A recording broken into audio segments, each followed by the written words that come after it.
the 124th episode of the HatTrick Sports Podcast. We are going to be talking about the 2025 MLB Awards. We have our Week 11 NFL pickems. We have some NFL midseason and MLB offseason news. We will be ranking the top 5 most receiving yards in a game. And make sure you use code HatTrick Sports when checking out at w.gg for 10% off your order. Roll it. Welcome to HatTrick Sports, starring your host, Isaiah Carpenter. Bringing you the biggest sports headlines every week. This is the HatTrick Sports Podcast. We are going to kick off this episode with MLB Awards. MLB Awards were, the MLB Award week was last week, and we had a lot of awards going on, a lot of the awards presented over the weekend, along with the golf tournament, which I have my own thoughts about that. Let's start it off with the MLB Open, the golf tournaments of the pairs of each of the 30 MLB teams. I couldn't find a leaderboard anywhere. Throughout the 2 days, the Thursday, Friday, I could not find a leaderboard anywhere, so I have no idea what team won, what team lost. I saw players posting online just pictures, but I could not find a leaderboard. I have no idea who won. I spent probably 20 minutes just trying to find a leaderboard or who won the MLB Open. That's the only bad thing about like the whole the MLB Open. I couldn't find a leaderboard. I couldn't watch it. That part sucked. But let's talk about the real awards that were presented last week. Let's start it off with the MVP. So obviously Shohei Ohtani by unanimous decision won MVP. I mean, who else in the league can pitch and hit like Ohtani can? Like, there's just nobody like Ohtani. Ohtani is the greatest baseball player of all time, and I said that when he was with the Angels, and he's doing that with the Dodgers. And yeah, Kyle Schwarber, you had a great season, but there was just never a chance where you were going to win MVP there. The AL side is where it gets a little interesting. The AL side is where you had Aaron Judge and Cal Raleigh, and there was no right or wrong decision here. Aaron Judge obviously doesn't have the defensive capabilities that Cal Raleigh had, but Aaron Judge had a better offense other than home runs. Cal Raleigh had more home runs than Aaron Judge, but Aaron Judge overall had a better offensive year than Cal Raleigh. So that brings like the Yankees fans and the Mariners fans were trying to like downgrade each other. Like, no, both these players deserved to win the MVP, and it was close. Aaron Judge got 17 first place votes, Cal Raleigh got 13, and then they switched for the second place. Aaron Judge got 13 second place votes, and Cal Raleigh got 17 second place votes. So Aaron Judge ended up winning the award. Still a great season by Cal Raleigh. But one thing that the best arguments I would say that I heard of why Aaron Judge shouldn't have won is because it's basically turned into a Hank Aaron award.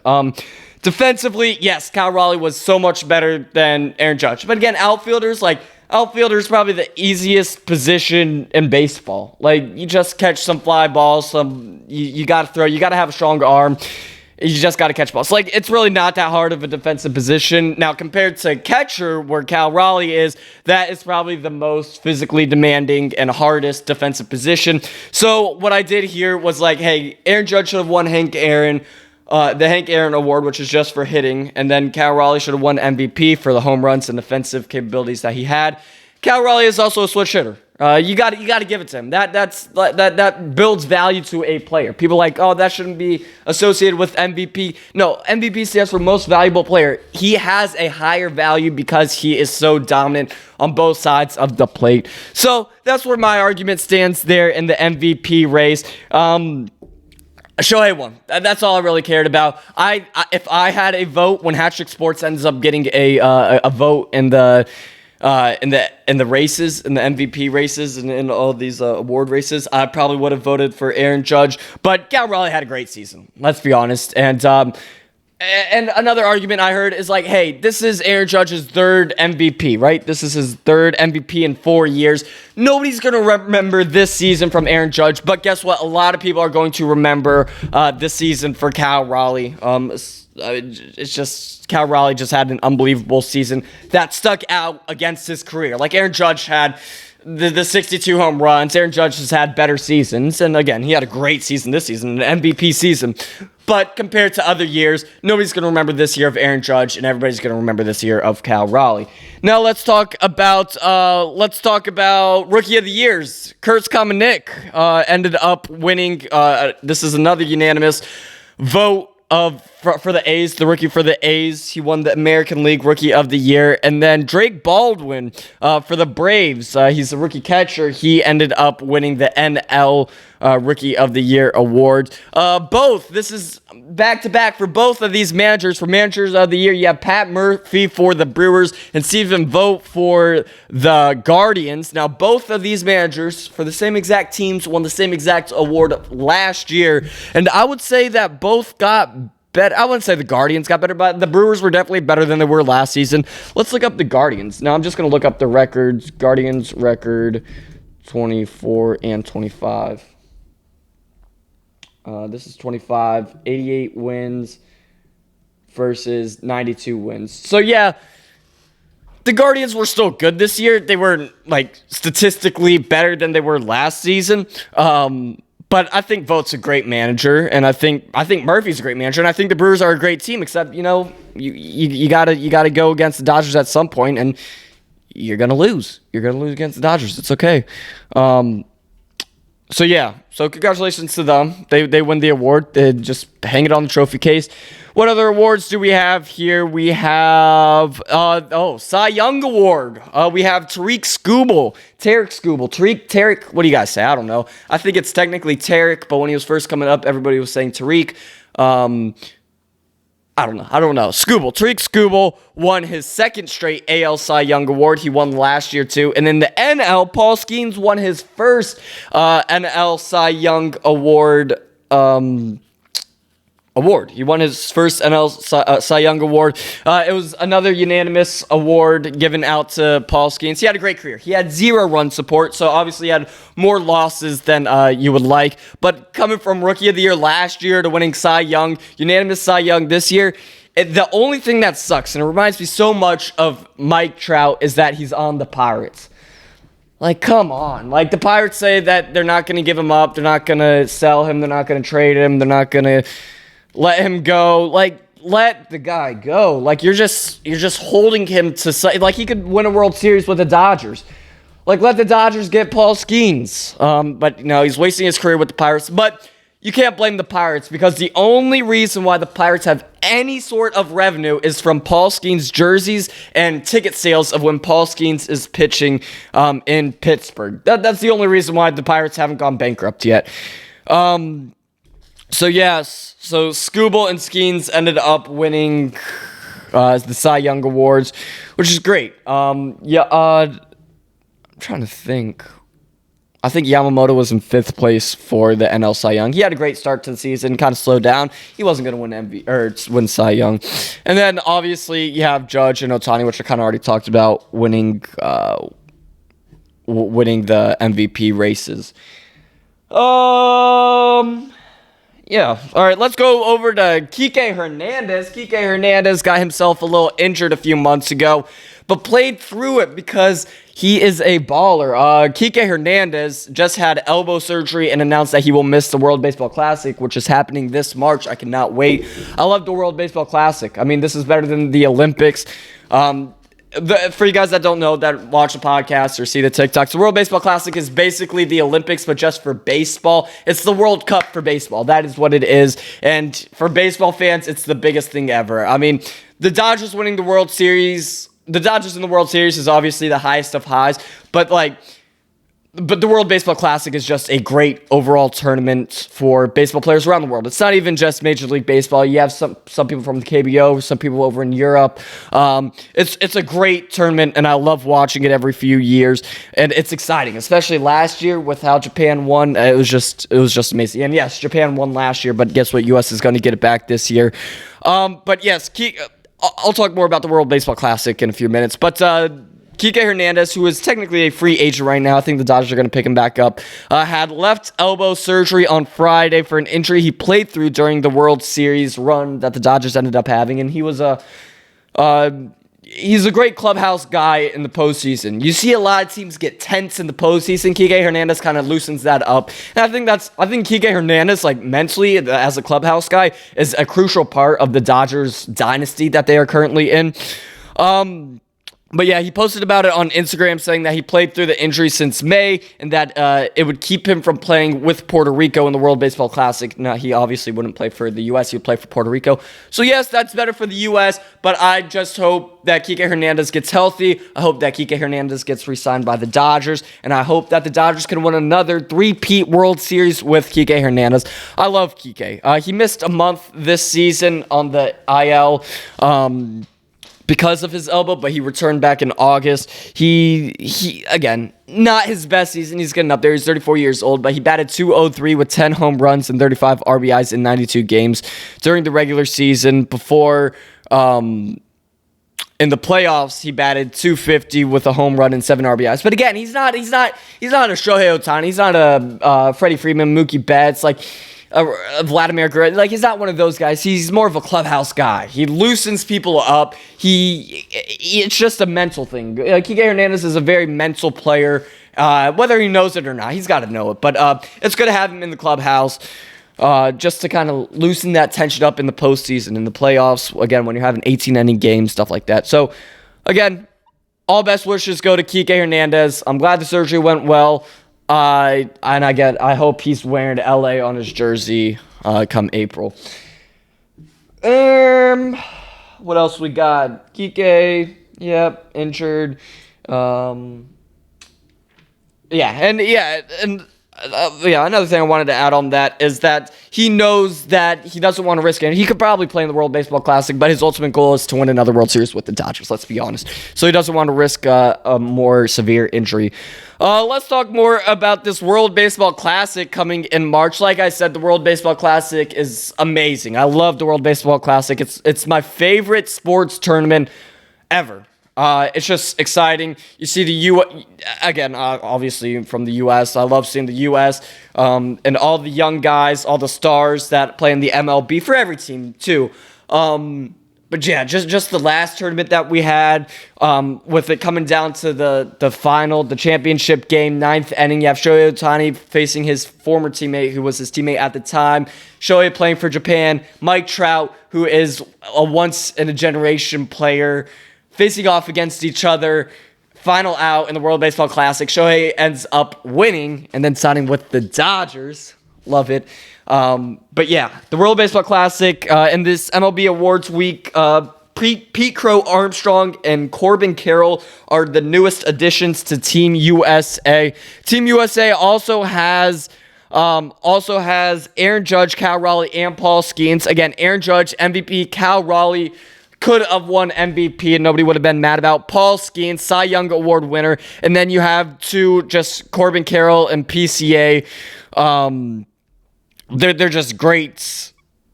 They're new great. One second. Where was it? They're just great guys. They're great athletes is the word I'm using. But Mark DeRosa will manage the team as he did in 2023. The World Baseball Classic, this is a question I have, which I don't really know the answer to, and I probably should have looked this up. Is the World Baseball Classic supposed to be every 4 years? Because I'm pretty sure it's been every 3 years. I know it started in 2012 and between COVID and miss-ups. I know a lot of things have changed, but I thought it was every 4 years, but it seems to be every 3 years. It seems to be every 3 or 4 years. That's what it seems like, but I'm honestly not sure how often this World Baseball Classic is supposed to happen, but I'm excited. Very excited. I can't say that enough. And there's going to be more additions, especially to Team USA, and obviously guys like Yamamoto, Shohei, probably Haesung Kim, Shota Imanaga. All those guys will play for Japan. Imanaga's Japanese, right? Yeah, he's got to be. So Japan is going to be the hardest team to beat, I think, in my opinion. But luckily in pool play, I don't think that they'll have the U.S. and Japan together. It'll probably be U.S., Great Britain, Ireland and Greenland. I'm trying to remember the pool play, the pool playouts from a few years ago. I remember Great Britain because I remember the letters falling off of their jerseys in the canvas sands. font. But yeah, excited. Very excited for the World Baseball Classic. I'm hoping it's just as competitive as it was last year. I just can't wait. Let's talk about the Padres. The Padres, man. A lot to think about with the Padres. So, Seidler,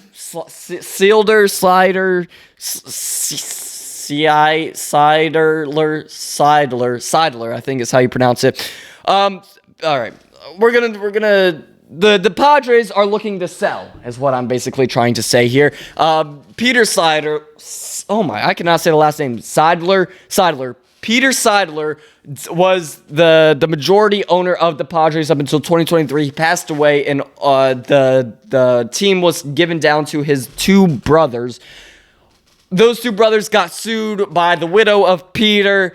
It's been a whole thing for the Padres. The front office and the financial stuff, there's been a whole bunch of financial stuff going on with the Padres. The Padres are in shambles in the front office, but still managing to get 90-plus wins the last few seasons, making it into the playoffs.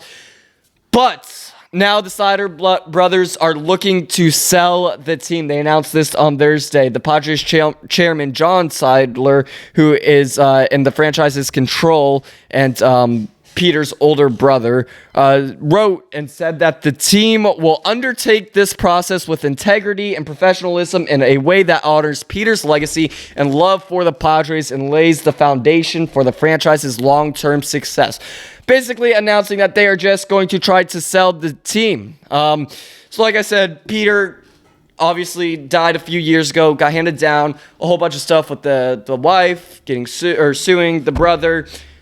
I think he doesn't really want anything to do with the Padres. Now, what this is doing for the NL West as a whole and baseball as a whole is it's making AJ Preller, the GM of the Padres, frozen. Because he doesn't know, there's nothing he can do. Obviously, Tatis is in talks, and I don't think that they'll give him up or trade him or resign or whatever. I don't think that they're going to do. I think they're going to keep Fernando Tatis, but with Machado, Tatis, and all these guys, it's not a great look right now to sell the team. Now, luckily, they're doing it at the beginning of the offseason, so they have a few months to find a new seller.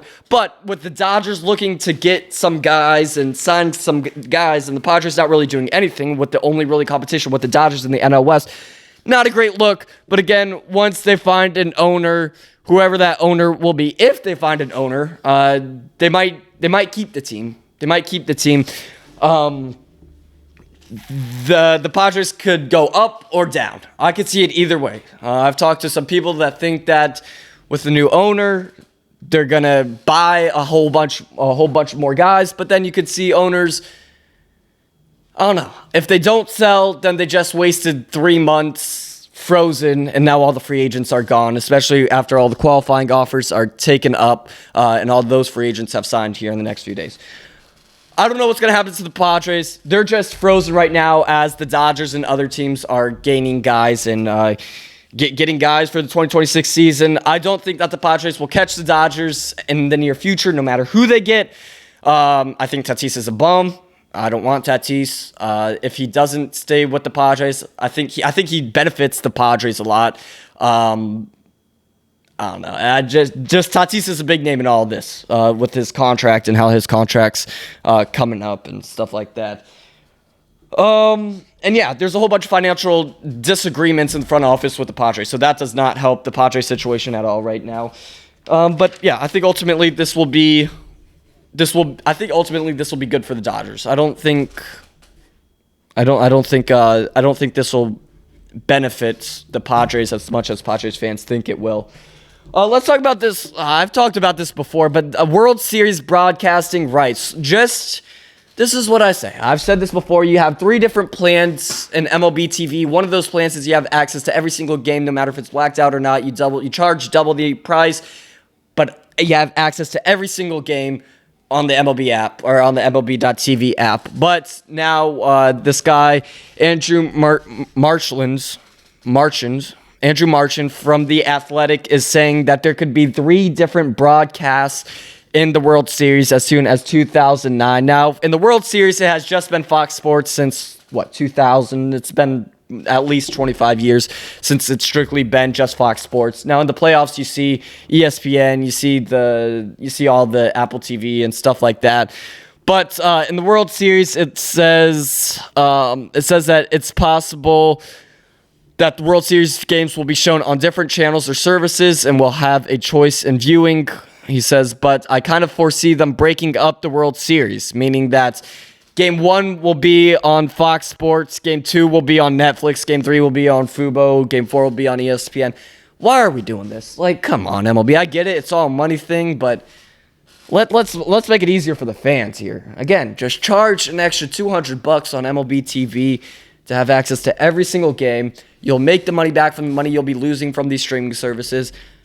That's just the solution. That's the solution. We're billionaires if we do that.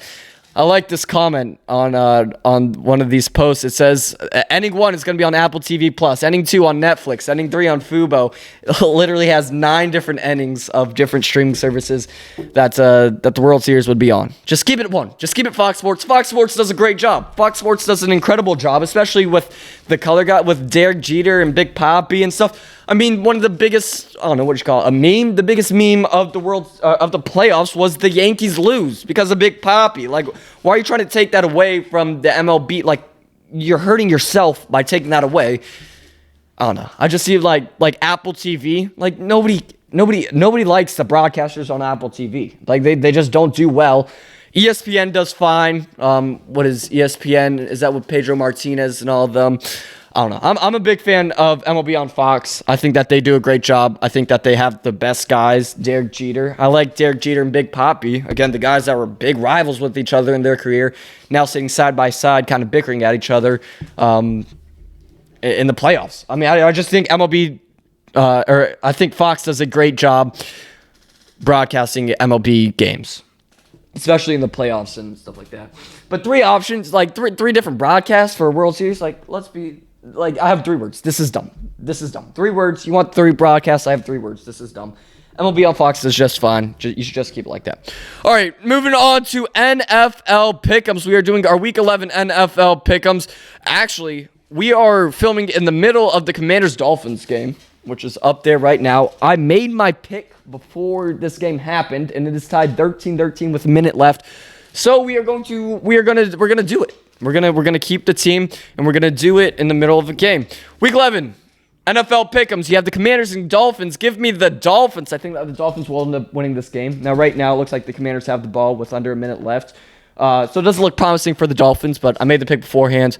It's a tie game. Haven't really been paying attention. Didn't realize the Commanders had that ball.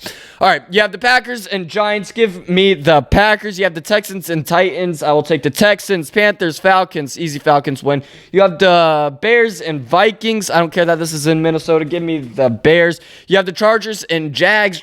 Give me the Chargers. You have the Bucks and Bills. I think this will be a closer game than what people think. I'm a big Bills. I think that if it's in Buffalo, again, the Bucks used to humidity, warm. Buffalo on November 16th at 1 o'clock. It can't be warm.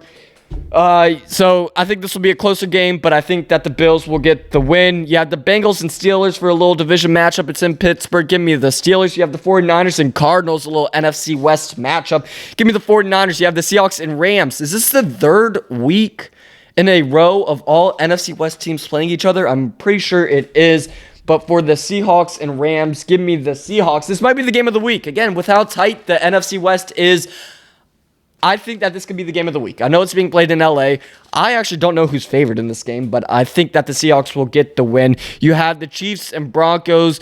It's in Denver, but give me the Chiefs. You have the Ravens and Browns, another division matchup. Give me the Browns.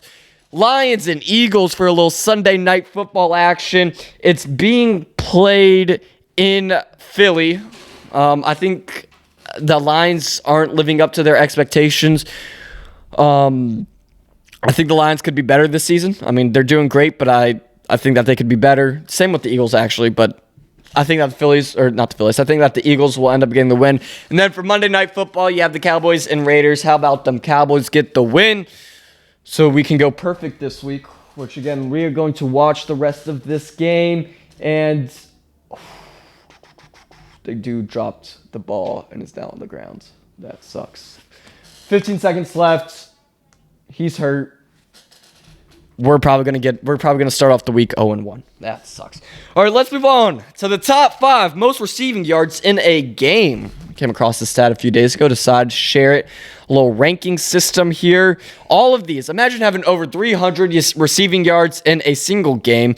The first one, all the way back in 1950, Cloyce Box for the Detroit Lions. He had 302 receiving yards against the Baltimore Colts in 1950. And number 4, with just 1 extra yard, 303 receiving yards, you have Jim Benton for the Cleveland Rams in 1945.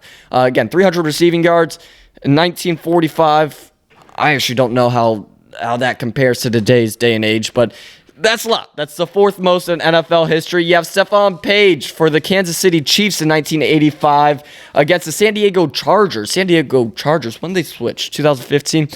He had 309 receiving yards in a single game. And then we jump up here a little bit. 329 receiving yards in 2013, relatively recently. You have Calvin Johnson for the Detroit Lions against the Cowboys, October 27th, 2013.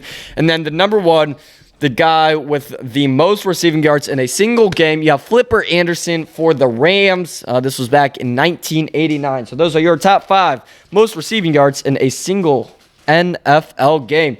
It's wild. Having over 300 receiving yards in a game, that feels unreal. Julio Jones also had, he was 6th place, but Julio Jones for the Falcons in 2016, he had 300 receiving yards. That's crazy. That's just a crazy game.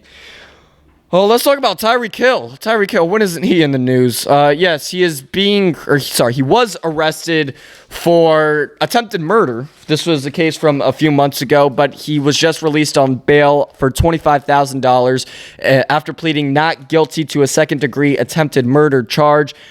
I think he has like a GPS ankle monitor on too.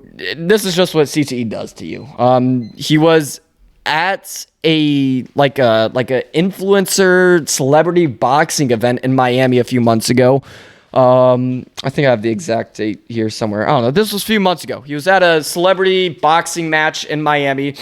He got into a little fist fight with the guy, and nobody thought anything of it. And then went to like a security guard, took the gun and shot the dude that he got in a fist fight with earlier that night, and shot twice. I forget if he missed or if he hit him, and the guy didn't die.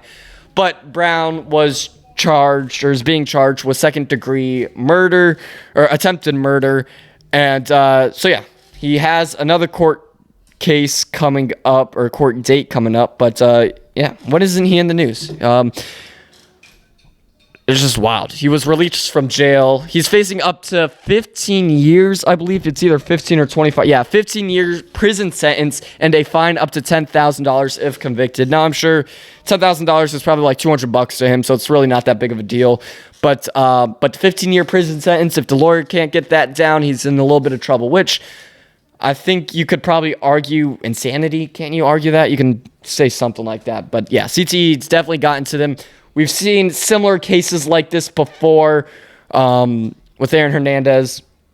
It just sucks. It sucks. The whole situation sucks. I'm not going to say it's not Brown's fault. It is kind of Brown's fault, but he's just not in the right mental state. That's just it. All right, that is going to wrap it up for the 124th episode of the HatTrick Sports Podcast. Thank you all for listening. You can listen to us wherever you listen to podcasts, including Spotify, Apple Podcasts, YouTube for all the visuals, Google Podcasts, your Amazon Alexa. Make sure to go shop HatTrickSports.com. Get the best merch ever. Use code HatTrickSports at w.gg. Follow us on TikTok, Instagram, YouTube, Twitter, Facebook. And we will see you guys next week for episode 125.